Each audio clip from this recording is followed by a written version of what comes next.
pop in and out of screens. So on today, we will definitely have plenty of time to ask questions. So you guys can feel free to ask any questions during the time that we're speaking. I hope that helps. Being that we're a small forum, it'll be super easy to get everyone's questions answered. So we're talking about sun damage today. We're talking about UV rays. You know, it is the #1 cause of premature aging. I get clients in all the time and they're young. They're like in their 20s or 30s and they say they don't want to get old. So what do? We don't want to get old. So they always are trying to buy these fancy peptide creams. And I tell them, you don't need those creams. They're going to be too much for your skin. Your youthful skin does not need all this moisturizer, all this hydration.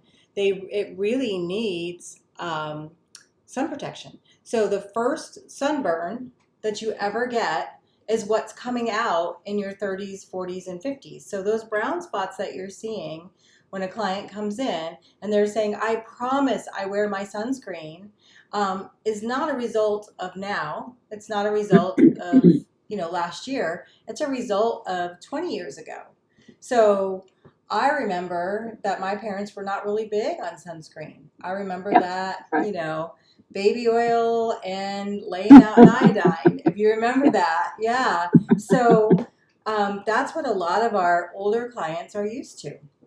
When we started our med spa division of Skin Rejuvenation Clinic 30 years ago, we started with the concept of doing light skin peels. So our light skin peels are incorporated with a rejuvenation facial. So it's the same thing. It's a cleanse, tone, dry, choose a peel, glycolic, lactic, salicylic on the skin. Why are we doing that peel before we do anything else in a facial? We're doing that for a couple of reasons. We're doing that to get rid of the dead skin cell on there, so we're not treating dead skin cell with expensive products or hyaluronic acids, that they're just feeding that dead skin cell and not new skin cell. And we're also planing down pre-cancer cells.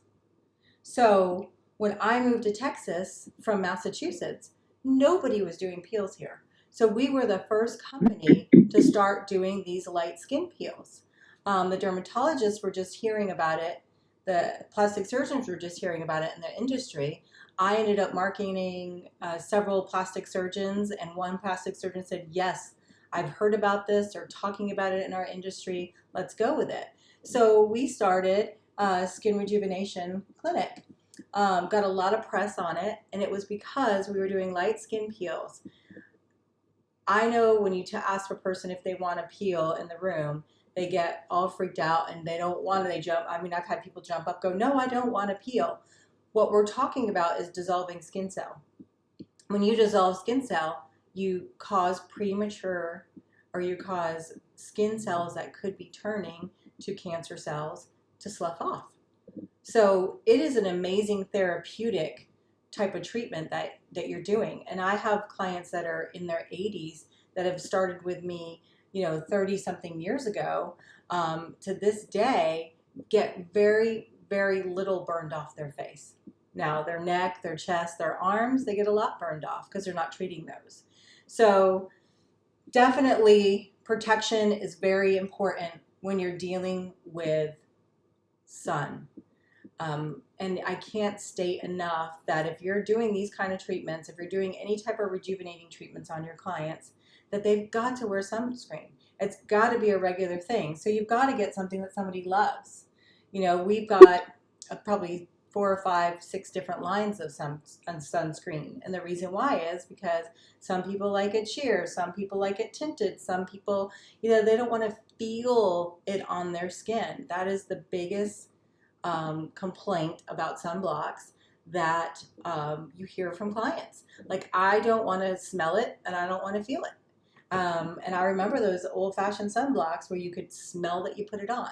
And nowadays, not so much. I mean, we're using really nice ingredients with it. So, over time, when you're getting damaged by the sun, the pore barrier functions delays in wound healing, bruising, thinning of skin, epidermis thickens, the kind of like the brick and mortar, lipid sheds, they start shedding off, and it just thins the top layers of skin. And you guys have all seen this from some of you with sun damage. Look at that sun damaged skin. Look how it looks crepey. That is just damaged skin. So, and definitely you can start seeing any type of precancer cells, solar keratosis start happening, that mounded skin. I've sent several people with a melanoma and basal cell this last year. And the dermatologist said, oh, it's nothing, but we'll biopsy it. And it came back positive. So anytime you see a client and they do have an area on their face that you see is changing, sloughing, shedding, irritated, it's time to say, you need to go to the dermatologist. And I mean, we can't diagnose what it is, but we sure can put them, to the dermatologist. Sometimes they don't see it themselves. Tips of noses that just don't heal, definitely a sign. Pigment definitely happens in aged skin. You get the pigmentation, you get sun damage, hormonal changes, you'll get melasma. But as we age, we see more sun damage than we do in melasma, especially as our hormones deplete. Sun damage, completely round, dotted, freckling. Melasma, larger, irregular shapes on the jawline. It can go across the forehead. It can go on the bony part of the cheek. Definitely from sun. There's definitely ways of taking care of that, but sunblock is definitely one of those things that they need to start using. Vascularities start to happen when you damage the skin and you burn the skin. You'll break capillaries. Have you guys seen those people come in with that ruddy redness to their skin after a sunburn? That stuff does not go away. You have to actually treat that. The best way to treat that is do an IPL facial treatment on them with a laser that actually cauterizes those capillaries and that redness. But definitely structural changes happen in the vessel that cause it to break because the skin is thinner and the sun is beating down on the skin and it breaks the capillaries. Dermal structure, you can actually start to see the skin sag. You can start to see the skin look worn, sometimes a little leathery. So you want to make sure that if people are going to be coming to you, that they are committed to protecting their skin. Now, I don't ever stop peels. When people talk about treatment for the summer, they're like, oh, well, you can't do, aggressive treatments in the summer. Well, you sure can if your clients are very aware of their skin, if your clients are very compliant with wearing sunblock and doing what you say, you most certainly can do treatments. I mean, we've built our business on that.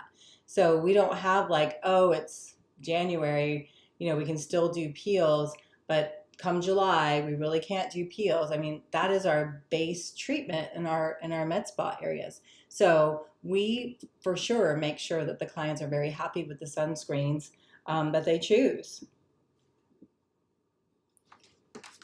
There's a lot of other products out there that can help with the skin, but overall, your vitamin C's. The vitamin C's help protect the skin, and how they do that is they help protect the skin barrier from being damaged by the sun, and it's almost damaging that synthetic vitamin C that's in the skin. It also helps with the rejuvenation of your collagen and your elastin and your healing. So vitamin C is great for somebody that doesn't break out. So just be aware of that. Aged skin, of course, is not going to be breaking out, but vitamin C can actually put a little spin into somebody that's breaking out. It's the first thing that I'll remove from a routine if somebody's having hormonal breakout or having just acne breakout from a product. But I love vitamin C because it naturally has the ability to brighten the skin. So it's not a lightener, it's a brightener. So L-ascorbic acid works the best for doing that. And you'll find that in our, I got it right here, the high potency C and the mega C. The difference between your C's here is the high C is great for brightening the skin. It's great for using during the day on the skin. It's not used at night, not suggested at night. It's suggested during the day. Like I said, it helps protect against sun damage and helps rejuvenate and brighten the skin. The Mega C has got peptides to it. So this is for your older skin that might be breaking down, where the mattress on this, and I always call the skin the mattress, where the mattress starts to sag. That's where you want to use this product. The peptides help rebuild the mattress. So the firmer the mattress, the more youthful. If the mattress got a sag in it, it looks a little bit old. So our whole goal is to build that mattress back up, stimulate collagen, stimulate elastin, help with the barriers, help with the top layer of skin cell. So they do have some damage. Well, let's try to build that back up. Let's try to stimulate that and heal that. And that's what these ingredients do. Your C's, your ALAs, like from your rapid renewal, your firming and tightening peptides, these all work on somebody that has sun-damaged skin. Now, how do you treat skin? How do you treat somebody that has sun-damaged skin and ask them to protect their skin? So how we treat skin is usually we will do 2 weeks before they get their first treatment. We will start them on a lightening routine. This is to help with the pigmentation.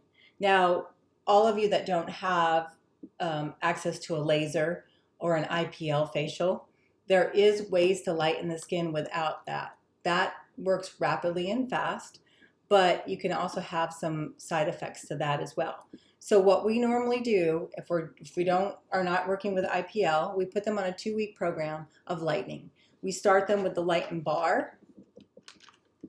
We definitely want the Lighten More, which has brightening effects, lightening effects. Melanin Cleanser, which has the kojic acid in there. The kojic acid helps brighten, lighten, and helps an overall appearance of smoothness to the skin. And then, of course, you want your vitamin C and your moisturizer. You can get away with doing an aggressive moisturizer at night, like a retinol. Retinol moisturizers are great. The new retinols that we're working with right now simulate the effects of like a Retin-A without all the peeling. So you'll find that in our vitamin A serum, and we are coming back out with Revitalift cream. We just went back into reformulation on it. So alpha hydroxy, glycolic, and alternating with your A, even in the summer, will help brighten and smooth the skin out. Kojic acid on the skin, brightener. Alpha hydroxy, brightener, and it helps shed the skin. So everything is good for lightening, brightening, exfoliation.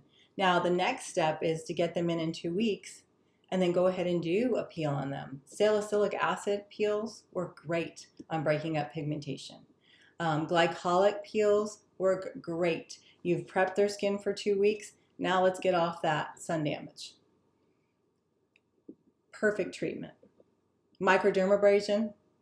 Microdermabrasion does really, really well at that as well, and you can kind of tailor your exfoliation with a microdermabrasion. I like to use the Crystallis, especially on mature skin. The reason why is mature skin is dry. I've got a sun-damaged skin that has compromised. Their skin is compromised and they're kind of thin and kind of cray paper-ish, dry.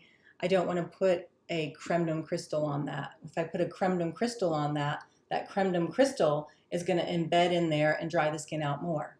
So do you see why a Crystallis is going to be much better for that? There are certain products that are good to use AM and PM when dealing with skin, especially sun-damaged skin. Like you always, we're talking about that, you always want to use your vitamin C. So your Mega C, your High C, and your Opti C. We didn't talk about the Opti C. The Opti-C is great for someone that has really, really dry skin. The High C is great for combination to dry skin. But the best part about these two is Opti-C can be winter when it's colder and you need more moisture. High C can be summer when it's got a little bit of humidity to it and a little bit of heat and you don't need as much moisture. Always use your vitamin C's during the day. Rest and Restore is a product that's sold quite a bit. The Rest and Restore is a hyaluronic gel base that you can use as a moisture intensifier, or you can use as a moisturizer if you're oily skinned. So how this works is the hyaluronic acid gets into the layers of the skin. Again, we're talking about the mattress, builds that mattress up so it's not sagging because you're feeding it like drinks. You're just giving it drinks of water, and that's how you're doing the hyaluronic acid. It doesn't matter how much water we internally take in, it doesn't always get external on the skin. So you have to topically feed the skin from time to time, especially on somebody that has dry, sun-damaged skin. So the Rest and Restore comes in really, really handy in the summertime because people can use it as a moisturizer and not feel like they have anything on. So they're putting just the hyaluronic acid in. And then on top with sun protection. Now with the sun protections, you want to make sure that in applying it, that you do not apply a big old goop of it and then start scrubbing it into the skin. What'll happen is they'll start to roll. So I always suggest putting it on like this and then patting it into the skin.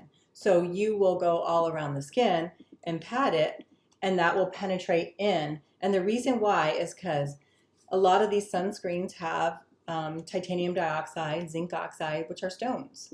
You roll a stone, and what happens? It starts to roll on the skin. So it's better to just pat any of your sunblocks in.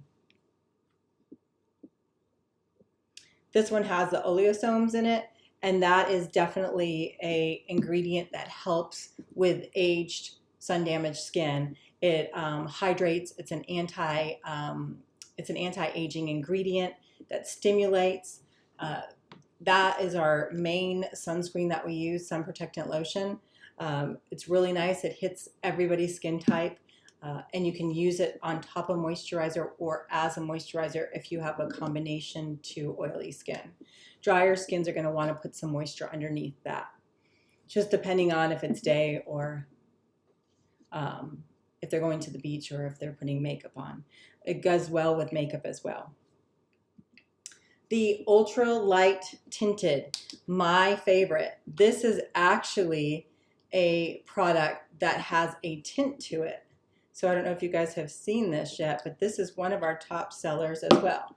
So the tint will actually blend in and change with one's skin color. Now the only time this doesn't work out is your Fitzpatrick 4 and 5. It just will look too light on them. But just on all other Fitzpatricks, you can see it blended in with the color of my skin. This is all I want to use. I don't want to use a foundation. I just want to use a little tinted, and you might hear this from a lot of your clients. When they're coming in repetitively every single 4 to 6 weeks, I don't expect that I have to put a foundation on to cover up my skin.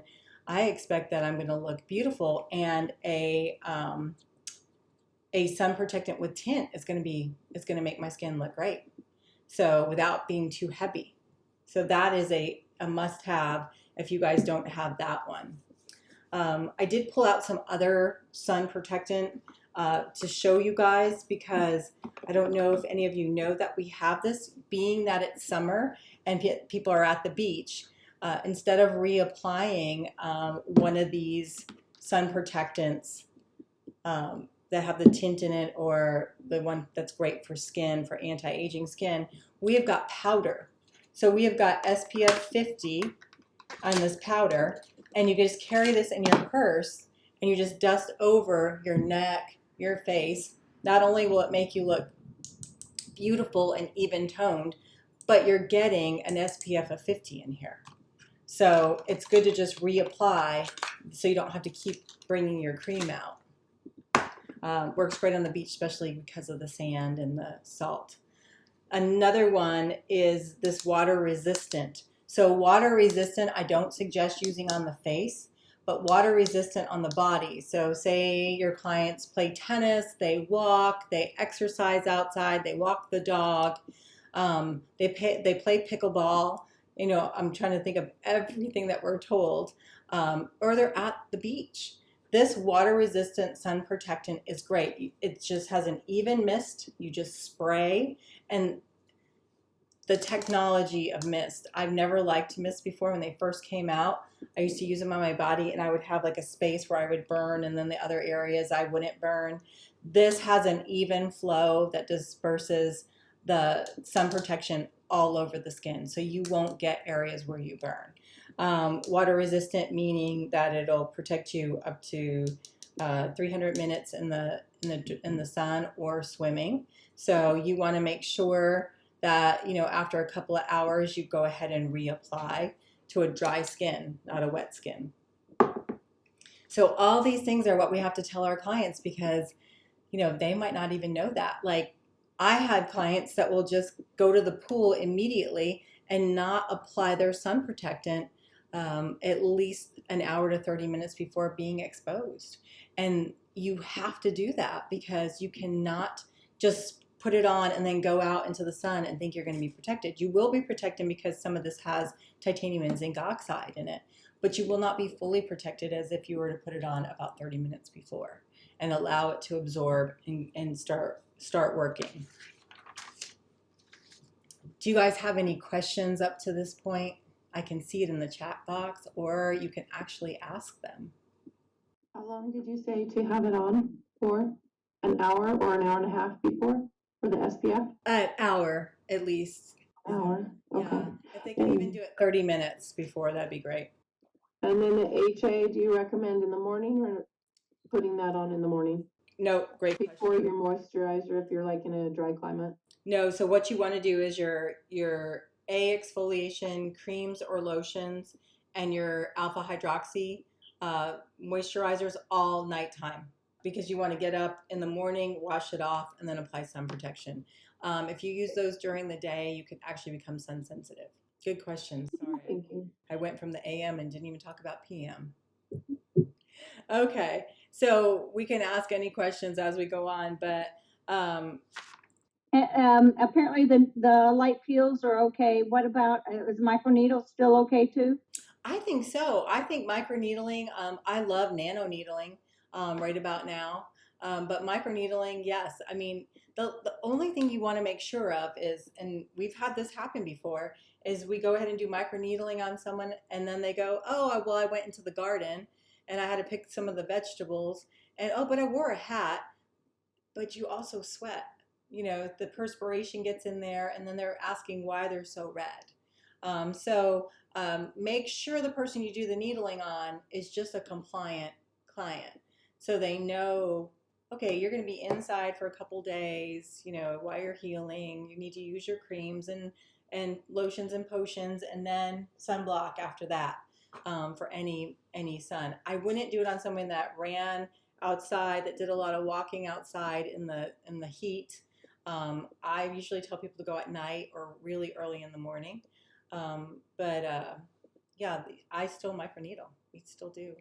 I noticed the protocol says a 6-hour downtime, but then you still have a 24, 48-hour window. How do you explain that to clients fluently? Yeah. So the 6-hour downtime is the time that the skin is weeping. So the skin stays open for 6 hours. So the needling stays open for 6 hours. So you want to make sure that in that time they don't go into public restrooms and touch their face. They don't go out into public and touch their face, because that skin is opened.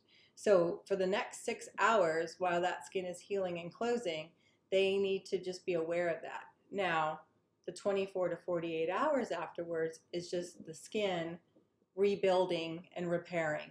So they're not necessarily down once the skin stops weeping. It's just they're going to be a little bit red or pink. And that's usually what I tell them for that 24 to 48 hours. And they normally don't start the regular facial routine till after the 48. Is that correct? Right. Yeah. And I usually will hold off on AHAs, alpha hydroxys, glycolic acid products, and retinol products for at least 4 days. Okay. Yeah. And Thank then you. they'll be doing balm and nourishing cream and probably a little bit of exfoliation because you kind of get that little bit of still dead skin cell afterwards. So they have stuff to do prior to doing those exfoliations. But good question.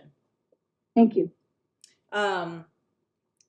You know, we get a lot of questions, and I'm seeing that are coming in. They just put on my desk. You know, what are the specific chemical peels that are best used for hyperpigmentation? I think I talked about this. Our citrus C peel, which is a citric acid, is fabulous for heavily sun damaged skin. The blue enzyme peel, it's good. It's a lactic peel. People always think, oh, enzyme, steam. No, no, no, no, no, no. Do not steam with this peel. You don't want to burn.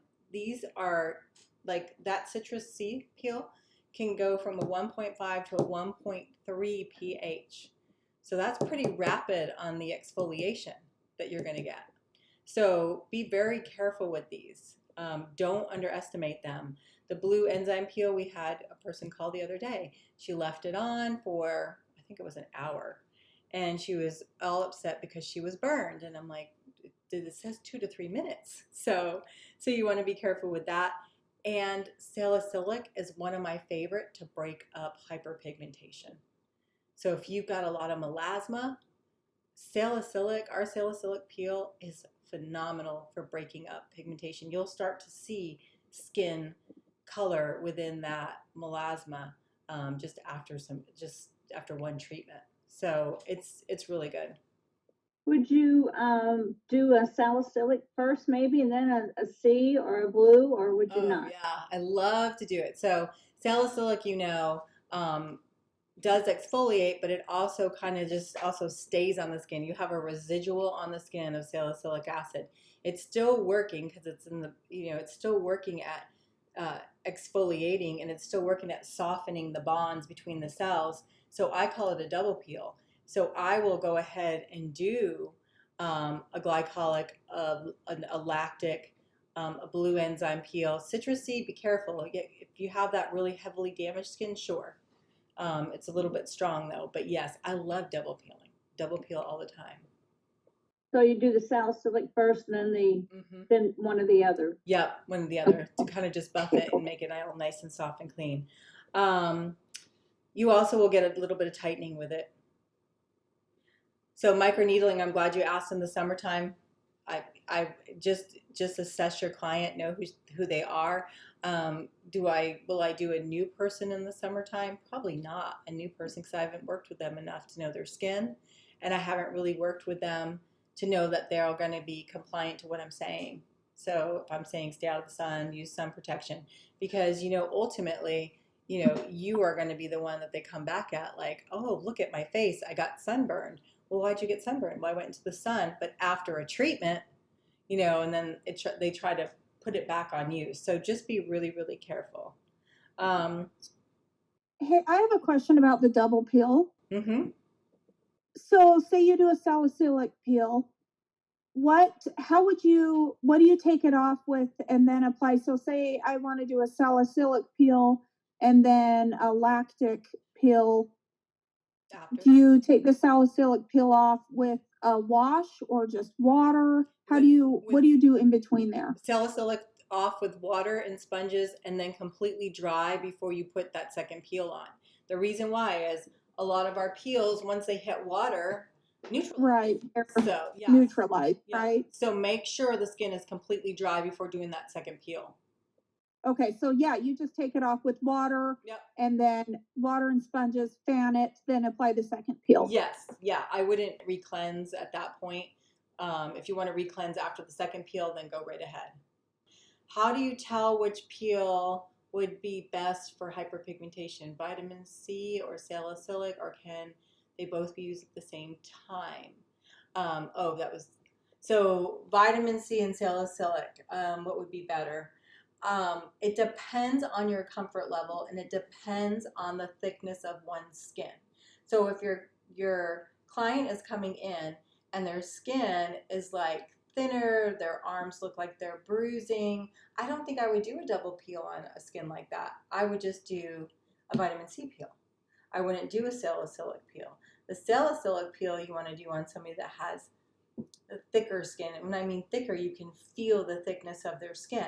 You can feel when somebody has thin skin, like almost like a crepe paper thin skin. Now, we all should know how to feel that. We should all know what kind of skin we're dealing with at this point. So thicker skins, salicylic acid. Porous, thick, mottled skin, discoloration, hyperpigmentation, sun damage, that is the time when we do the salicylic peel. A little bit thinner, average skin, our vitamin C peel. I have I guess a quick question about the microneedle again. Did I recall that it says that it actually helps to thicken the skin? It does. So everything you're doing is to build up that mattress, remember? So with ultrasound, microderm, needling, what you're doing is you're causing a wound with the skin, with the needle, and then that wound has got to have collagen and elastin come up to heal it. So the healing solutions come up, close it in, and then kind of push up. So you're kind of always kind of lifting that mattress back up on the skin. So that would be really good for someone with thin skin. It would be. You'll see results quicker with a thin skin than a thicker skin. And would you not use if you had someone with pretty thin, crepey skin, would you not do the peel first and only do the microneedle? Only did the microneedle. Yep. I'm sorry? Yes, exactly. You answered it. So only do the microneedling. Don't add the peel with thin skin. But it's definitely a great way to soften up the skin cell. Just make sure you get all that peel off. I was not aware, like the nano peel, I thought, oh, the nano peel, is doesn't do anything. It's so silly. No, it's a little flat pad that's kind of got a little bit of, not barbs, but a little bit thicker than sandpaper on the end. And so when it's vibrating and you're needling in, it's causing nicks in the skin so that your products penetrate better into the skin. I can't say enough about it. If somebody doesn't want the downtime of the weeping and the 6 hours from needling, then this is the better way to go with them and go. You're going to still get some needling effect, but not have all the downtime of the 6 hours. What kind of downtime would you have for just nano? None. They walk out glowing, smooth, and really the areas that they were concerned about, fine lines, if you worked them over real well, will be plump. And the reason why is because they're kind of irritated, but but when they leave, it looks great. And then the after effect of that is the collagen and the elastin that are stimulating. The only thing you don't get with needling that you get with like laser or Morpheus, like needling with radio frequency RF, is you get hyaluronic acid. So anytime you incorporate heat in to the needling, you get hyaluronic acid. So you just don't get it when you're just doing plain needling, like cold into the skin. You'll get collagen and elastin. Do you recommend any microneedling with chemical peel? Yeah, microneedling and chemical peel I love doing. I always just stick with the lactic acid. 20% lactic acid works great, breaks up the bonds, softens the skin to allow the needle to go into the skin. So it's by far one of my favorite peels to do in microneedling. You had mentioned you were going to we talked about the AM, but you said you were going to talk about the PM. So with the PM, you never want to use your retinols during the day because they would make the skin sensitive. You never want to use your brighteners, your lighteners, your Lighten More to bleach the skin.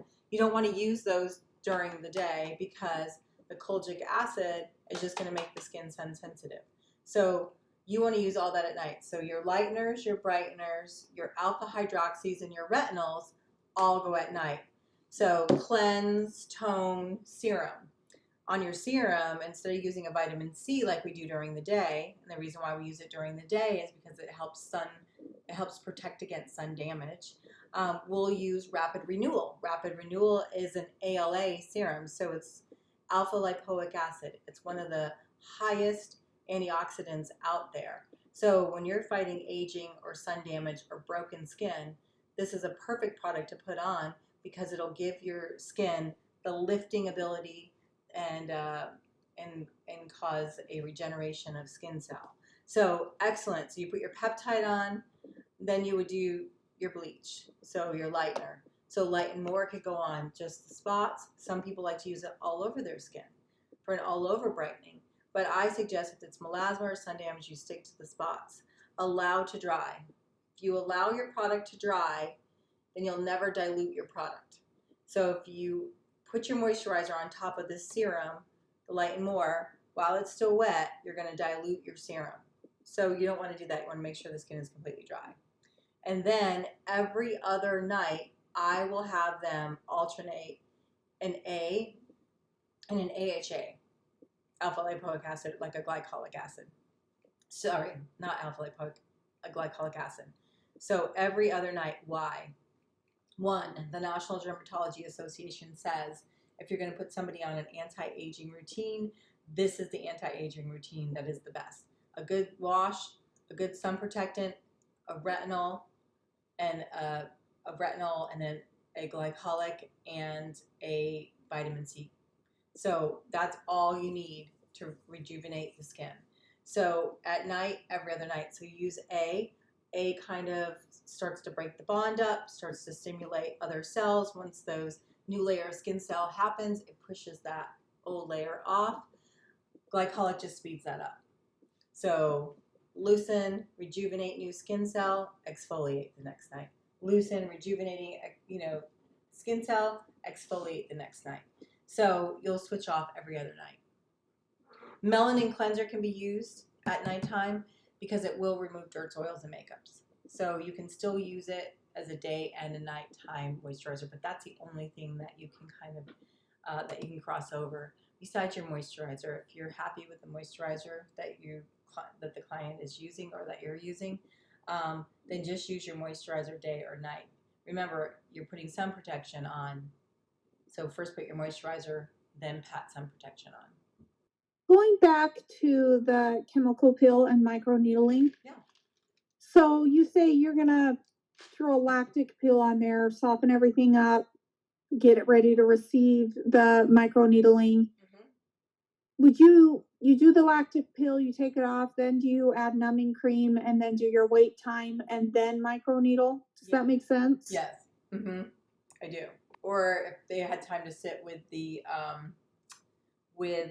peel on or with the numbing cream on beforehand, you can just do that beforehand, and then you can still lactic peel afterwards. Okay, so you can put a peel over after you've put numbing cream on. Absolutely.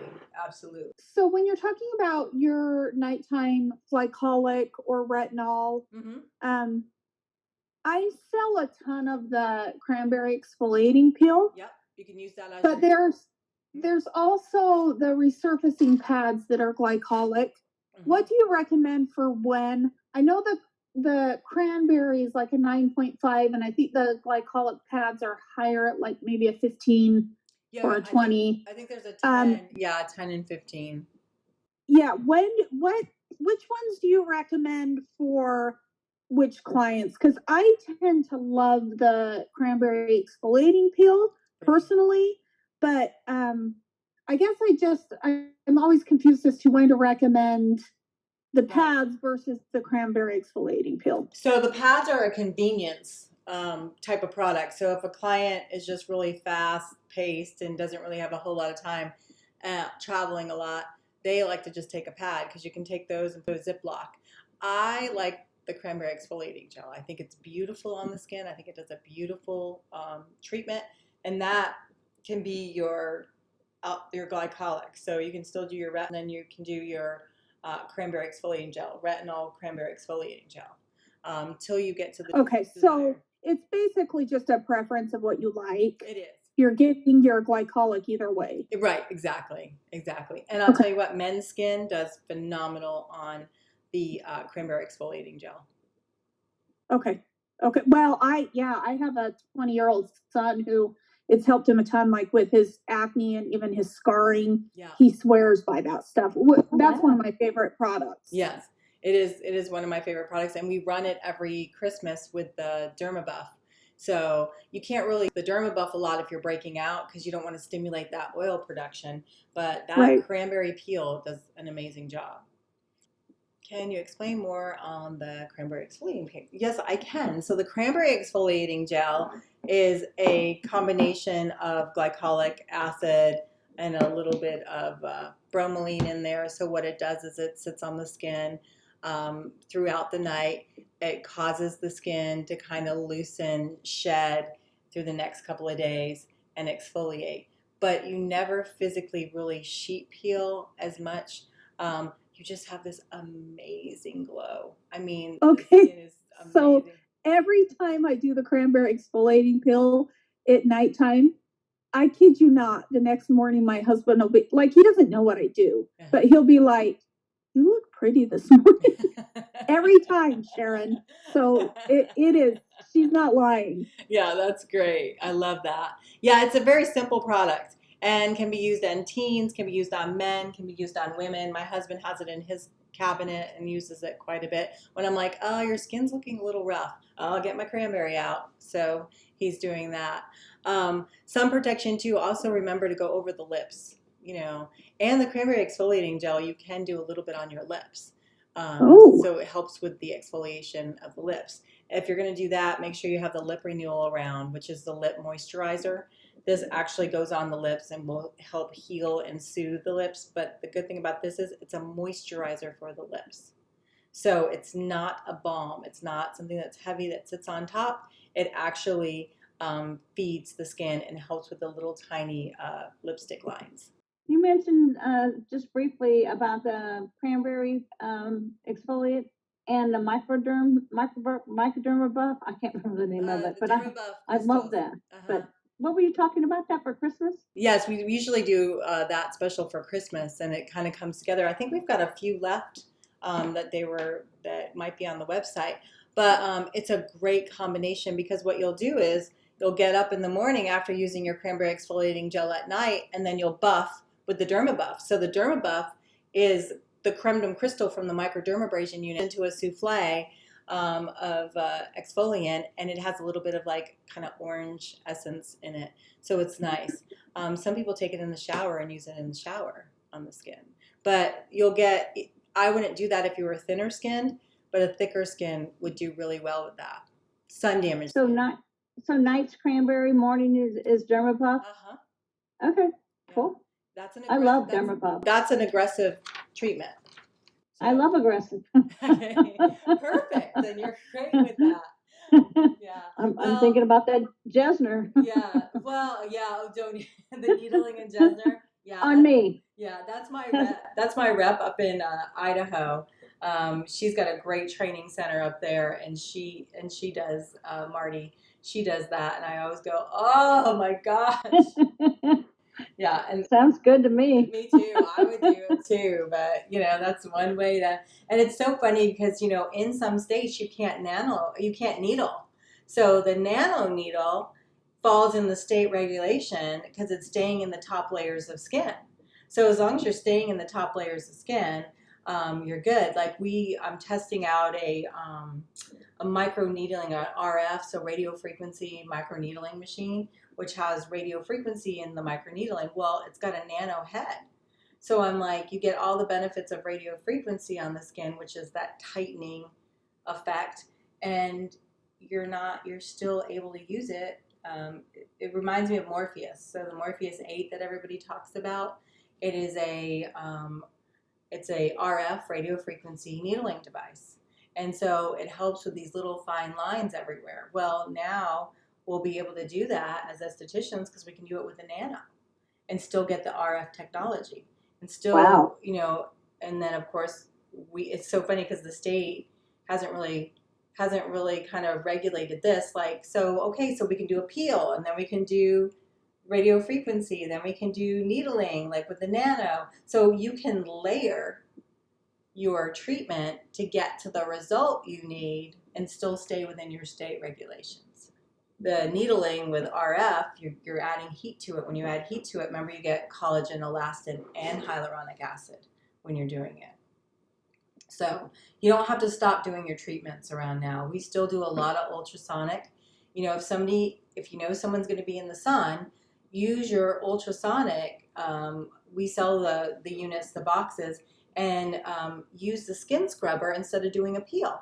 The skin scrubber is ablation of skin cell. So you're whirling the water at 27,000 pulses per second. So you're kind of power washing the skin. Kind of like your same thing as your hydrofacial that you see out there. So you're power washing the skin. You're still getting an exfoliation. You're still getting a cleaning of the skin. You're still taking off that dead skin cell to then hydrate and moisturize. So you don't necessarily have to do a peel all the time. You can do that. You can do ablation, or you can do microdermabrasion.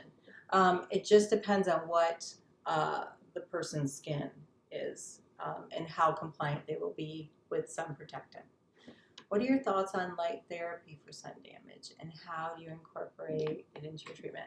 Okay, the only light therapy that I use is laser. I use IPL lasers. Anything else beyond that, I think it's hard to sell light therapy. I think it's hard to sell to a client because you don't really see the results immediately. You know, you can calm the skin down a little bit, but can you actually draw up a pigmentation? Can you draw up like this?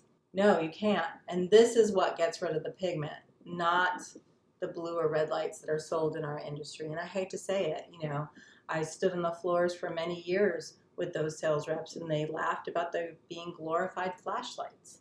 I mean, That's good to know, because I have found it's really hard to sell. it's hard to sell. You have to kind of Yeah. you have to kind of give it away. Right. Or And so package it. I just haven't pushed it because I'm like, people don't buy into that. And I thought maybe I was doing something wrong. No, it's hard. What I would do with that is I would incorporate that. I love our treatments called trio facials, and trio facials are using 3 different devices. So right now we currently do a peel, we do ultrasound, and we do microderm all together in one treatment.